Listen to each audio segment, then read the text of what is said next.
Michelle Fosu. Welcome to Conversations with My Younger Self. With me, I have Miss Lucy Bryce, who has been doing a phenomenal job of asking me very deep questions.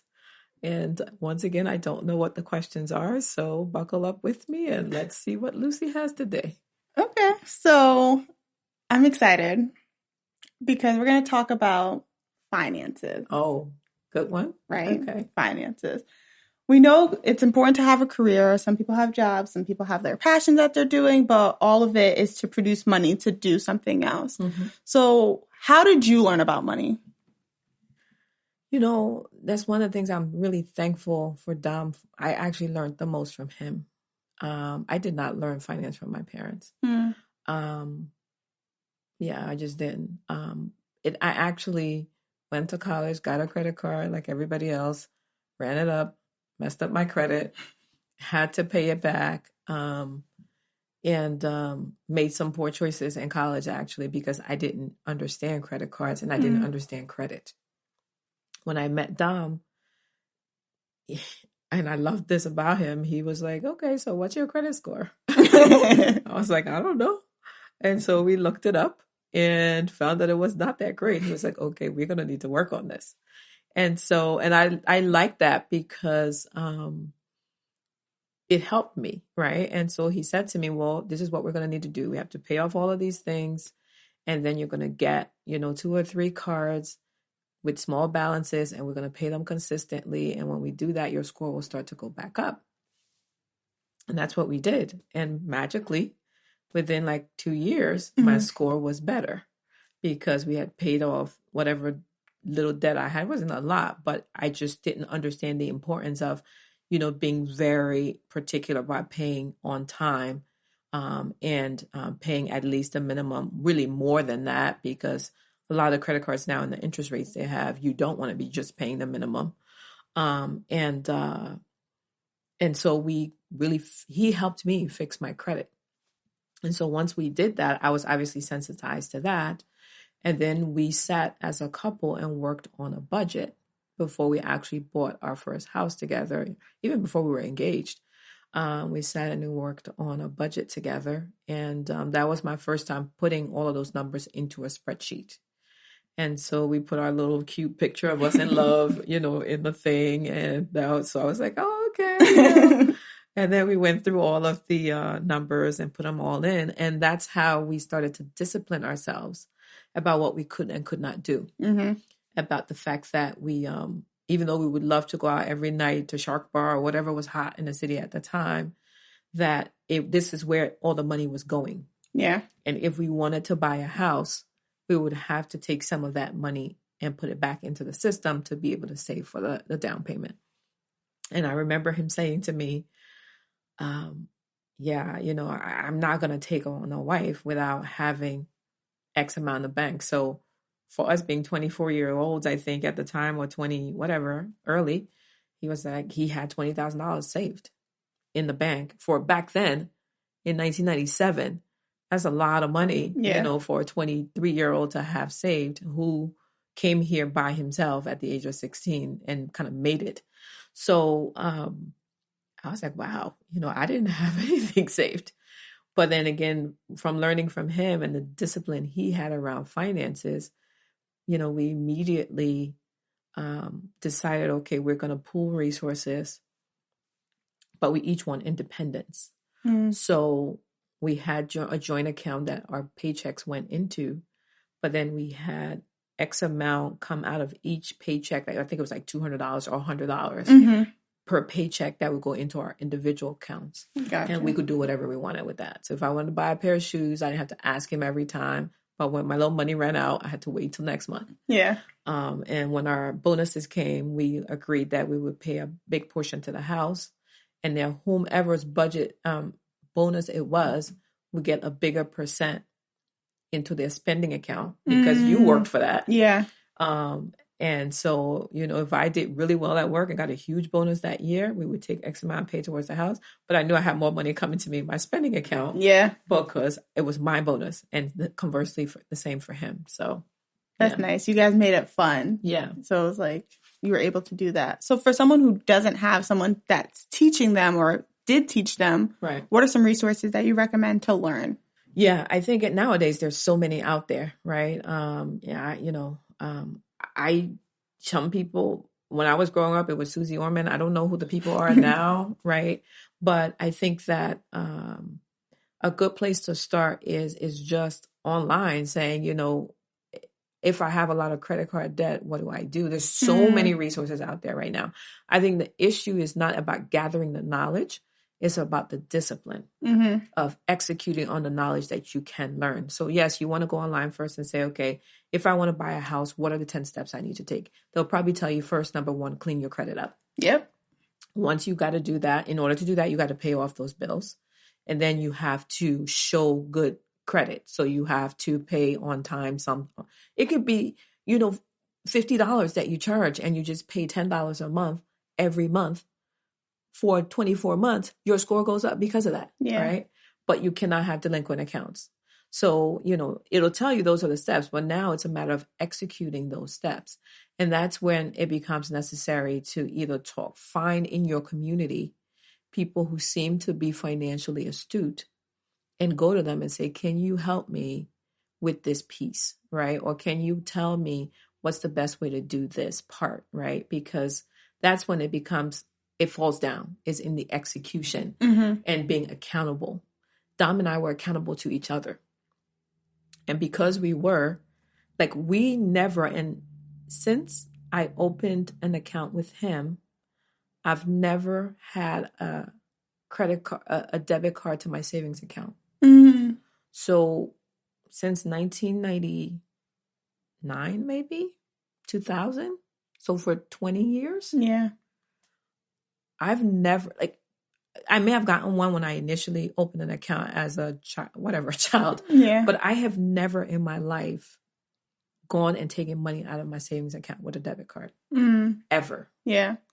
They're not linked. That thought process just doesn't exist for me. Yeah. And we kept each other accountable because we had an agreement that we wouldn't do that. But on top of that, we never got the debit card to take it out. Yeah. And we kept each other accountable because we put our monies into one pool and we paid our bills first before doing any discretionary spending. And we had our individual accounts. So there was no reason. But putting those accountability things in place allowed us to be able to not just say we're going to do it, but do it and be accountable. So you got to find somebody that you're accountable to, that you're meeting with on a regular basis. And they may be another friend who you're doing it with.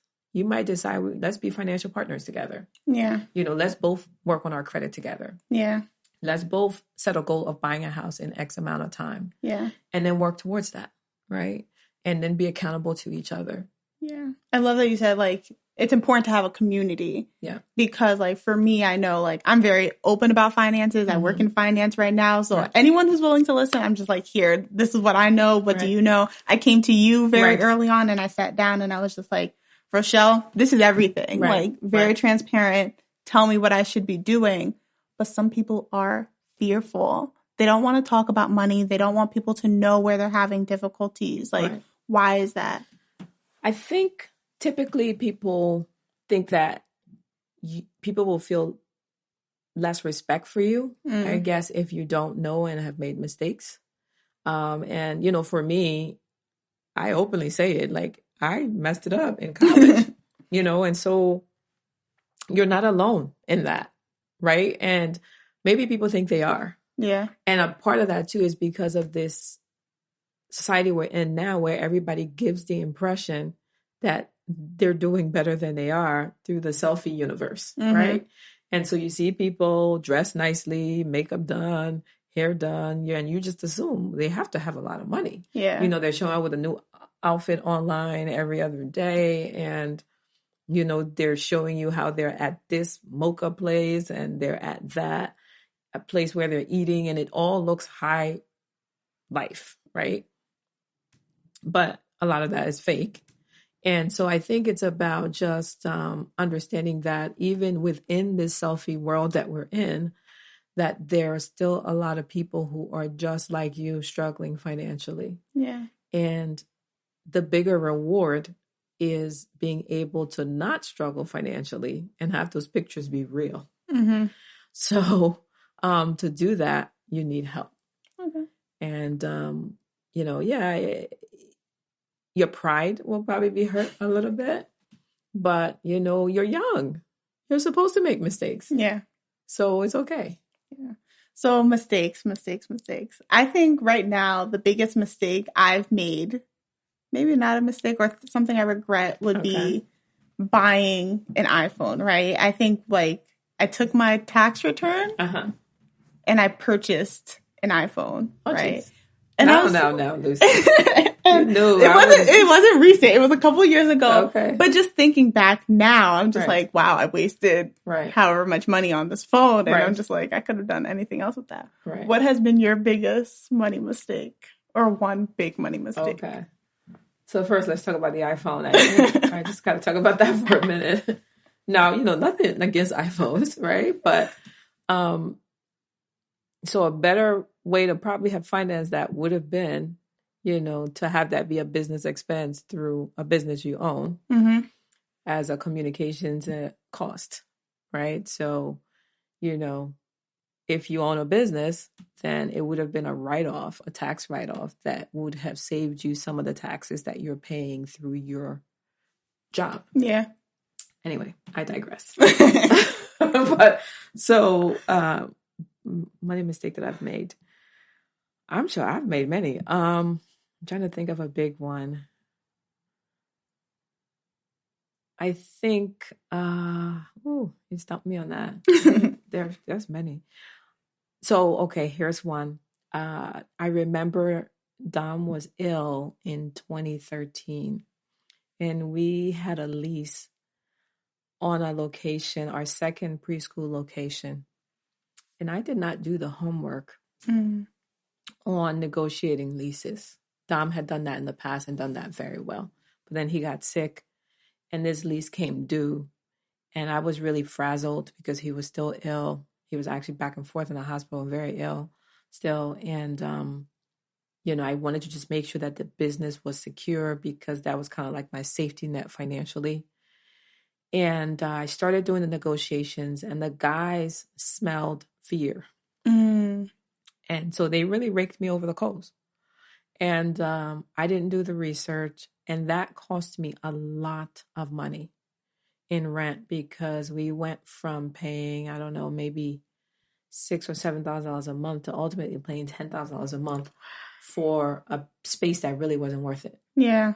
And so eventually I did get out of that lease, but not before, 2 years worth of payments that probably I could have saved had I just chosen to do nothing and waited it out for a little longer and allowed myself to be in the right frame of mind to have that conversation, do the research, or even hire somebody else to help me have that conversation. Yeah. Because had I even done that, I would have paid them maybe $2,000-3,000, but I would have saved a lot of money. Yeah. So sometimes you got to spend money to make money and or save money.